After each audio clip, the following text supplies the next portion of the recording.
एक और सियासतदान की गिरफ्तारी हो चुकी है। ये शख्स 9 मई के बाद कभी भी पुलिस को नजर ही नहीं आए, और अब जब नजर आए पुलिस ने एक नहीं 3 बंदों को गिरफ्तार किया है। और ये तीनों बंदे बहुत अहम थे पाकिस्तान की सियासत के अंदर। इन पर बड़े बड़े करप्शन केसेस बने, इन्होंने बड़ी मुदाखलत की सियासत के अंदर भी, इस्टेब्लिशमेंट हलकों के साथ। इसमें से एक शख्स के बड़े अच्छे ताल्लुकात हैं, इस पे बात करते हैं। और दूसरी खबर, शाहिद खकान अब्बासी और आजम नज़ीर तारिर की मुलाकात हुई नवाज शरीफ से, उसका अहवाल IMF के हवाले से बात करते हैं। और जनाब आर्मी चीफ ने एक ऐलान किया है। सियासत की तरफ आए तो सबसे पहले जनाब हम करते हैं बात आजम नज़ीर तारिर और शाहिद खकान अब्बासी की। बात हुई, जब मुलाकात हुई नवाज शरीफ से, तो आजम नज़ीर तारिर साहब ने कहा कि आर्मी एक्ट के तहत जो भी मुकदमात होंगे आइन और कानून के मुताबिक होंगे।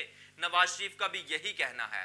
नवाज शरीफ जब सियासत के अंदर नहीं, वो कुछ भी उनके पास सीट नहीं, ओहदा कोई नहीं, और पाकिस्तान की सियासत से बिल्कुल हटे हैं, दूसरे मुल्क में जाकर बैठे हैं, तो वो किस हैसियत से पार्टी पे अपना रोब और दबदबा और अपनी मर्जी और मंशा के मुताबिक फैसले करवाने के लिए रजामंद हो जाते हैं। ये एक नुक्ता है। शाहिद खकान अब्बासी साहब की मुलाकात हुई, उन्होंने कहा कि जनाब आर्मी चीफ और जो पाकिस्तान की अफवाज है वो हमारे लिए मोहतरम है, और 9 मई के वाकयात जो भी हुए वो नहीं होने चाहिए थे। अब रही नवाज शरीफ की बात, तो नवाज शरीफ की क़ियादत से जब पार्टी दूसरे हाथों में चली गई तो मुझे इस पे कुछ तशवीश थी, और मैं चाहता हूं कि नवाज शरीफ जल्द वापस आएंगे और नवाज शरीफ के साथ हम मिलकर सियासत करेंगे, और मुझे कोई भी मुस्लिम लीग नून से इख्तलाफ नहीं, ना कोई शिकायत है। उन्होंने ये वाज़ेह तौर पर ऐलान किया। अब आ जाएं जनाब आगे कि आर्मी चीफ पाकिस्तान की मईशत को बचाने के लिए आर्मी चीफ ने जनाब एक ऐलान किया। वो ऐलान किया था वजीर आजम शहबाज शरीफ, चारों वज़राए आला और आर्मी चीफ। उन्होंने ऐलान क्या किया कि गैर मुल्की सरमायाकारी में मुश्किलात को ख़त्म करने के लिए एक कौंसल के क़याम का ऐलान किया गया। स्पेशल इन्वेस्टमेंट फैसिलिटेशन काउंसिल के क़याम का ऐलान किया। मुल्की मईशत ठीक होगी, अब हुकूमत और इस्टेब्लिशमेंट एक पेज पर हैं, और मुआशी बहाली के हुकूमती प्लान की भरपूर हमायत की जनरल आसिम मुनीर साहब ने। इस हमायत के बाद बहुत सारी खबरें डिस्कस होना शुरू हुई मीडिया के ऊपर, और कहा जाने लगा कि अब ये एक पेज पर हैं, तो लिहाजा अब लगता है कि मुल्क के अंदर कुछ खुशहाली आएगी, क्योंकि इमरान खान और पिछली जो स्टैब्लिशमेंट थी वो भी एक पेज पर जब थे तो मुल्क के अंदर कुछ खुशहाली आई थी सियासत के अलावा। और जो अगली चीज़ है वो बड़ी अहम है। IMF प्रोग्राम ख़त्म होने में 10 दिन बाकी हैं।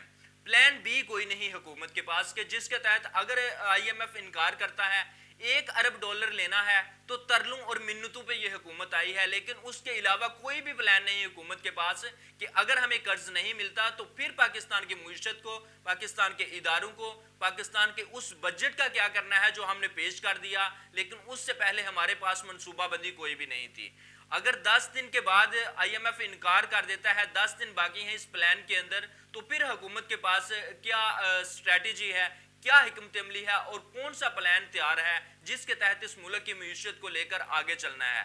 क्योंकि मईशत जितनी भी अब तक चल रही है वो कर्जों पर चल रही है, डॉलर आसमान को छू रहा है, मईशत तबाही के दहाने पर खड़ी है और कुछ भी बाकी नहीं। पॉलिटिकल अदम इस्तेकाम, पॉलिटिकल इंस्टेबिलिटी का खात्मा नहीं हो रहा, सियासी गिरफ्तारियां अरूज पर हैं, टैक्टिक्स कमाल के खेले जा रहे हैं, और फिर मुल्क को किस जानब लेकर जाया जा रहा है ये कुछ भी समझ नहीं आ रहा। और अगर मुस्लिम लीग नून की हुकूमत यही करती रही और मईशत की जानिब कुछ भी ख्याल और ध्यान ना दिया तो फिर शायद अगले जो 5 साल हैं वो पाकिस्तान के जो हालात हैं वो इससे भी बदतर होंगे। जो अब मायूस होकर लोग नौजवान इस मुल्क को छोड़ना चाहते हैं, कोई ऑस्ट्रेलिया जाना चाहता है, कोई यूरोप की रंगीनियों में जाके अपने मज़े और इंजॉय करना चाहता है।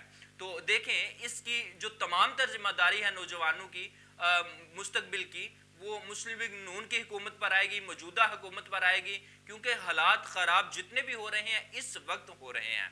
तमाम जो लोग हैं वो अपनी फैक्ट्रियां बंद कर रहे हैं, तमाम जो लोग हैं जनाब कारोबार पाकिस्तान से बंद करके दूसरे ममालिक में जाना चाहते हैं, बड़ी बड़ी जो ऑयल कंपनियां हैं, बड़े बड़े जो बिजनेसमैन हैं वो छोड़ के पाकिस्तान को जाना चाहते हैं, लेकिन हुकूमत होश के नाखून नहीं ले रही। देखें आगे क्या होता है। आज सुबह एविएशन के मिनिस्टर वजीर हवाबाजी जो साबिक वजीर थे चौधरी गुलाम सरवर खान, इनकी एस्टेब्लिशमेंट हल्कों से बड़ी अच्छी बनती है, इनका ताल्लुक टेक्सला से, टेक्सला इनका हल्का और रावलपिंडी के अंदर इनका हल्का, टेक्सला के ये रहायशी, वहाँ भी इनकी एक जनाब रहायश है और F8 के अंदर भी इनकी रहायश है।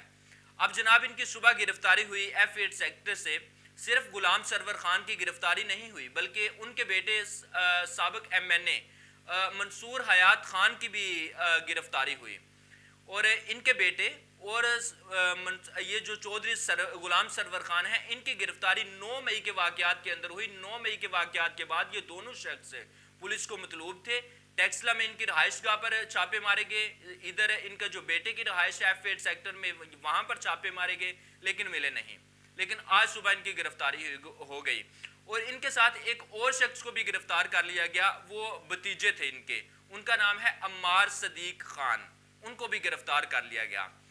और गुलाम सरवर खान के खिलाफ जो मुकदमा दायर किया जाएगा वो आर्मी एक्ट के तहत इनके खिलाफ कार्रवाई की जाएगी। उसकी वजह यह है कि इन्होंने भी आंखें दिखाई थी, किसको? एस्टेब्लिशमेंट को, एस्टेब्लिशमेंट के साथ जुड़े लोगों को, सियासतदानों को, और इनको ऑफर करवाई गई थी कि इस्तेहकाम पाकिस्तान पार्टी ज्वाइन कर लो, फिर आप पर कोई भी दाग धब्बा नहीं रहेगा और पुलिस छापे भी नहीं मारेगी। लेकिन कुछ भी नहीं हुआ था। अब पाकिस्तान के अंदर ये जो हालात हैं ये तमाम क्रिटिकल आपके सामने हैं। इससे आप देकर अंदाजा कर सकते हैं कि पाकिस्तान को किस जानिब लेकर जाया जाएगा। लेकिन बेहतर तो यही होगा कि इलेक्शन वक्त पर हों। और शाहिद खाकान अब्बासी की जब मुलाकात हुई, एक चीज़ मैं आपको बता दूं नवाज शरीफ से, उसके बाद जब वो बाहर आए उन्होंने कहा कि अक्टूबर के अंदर आइन के तहत इलेक्शन होने चाहिए। जो असम्बलियाँ तोड़ी गई थी सूबाई, वो पाकिस्तान के हालात को ख़राब करने के लिए तोड़ी गई थी। ये साबिक वज़ीर आज़म की, साबिक वज़ीर आज़म नवाज शरीफ से मुलाकात का अहवाल था। अब तक के लिए इतना ही, मुझे इजाज़त दीजिए। अपना बहुत सारा ख्याल रखिए। अल्लाह हाफ़िज़।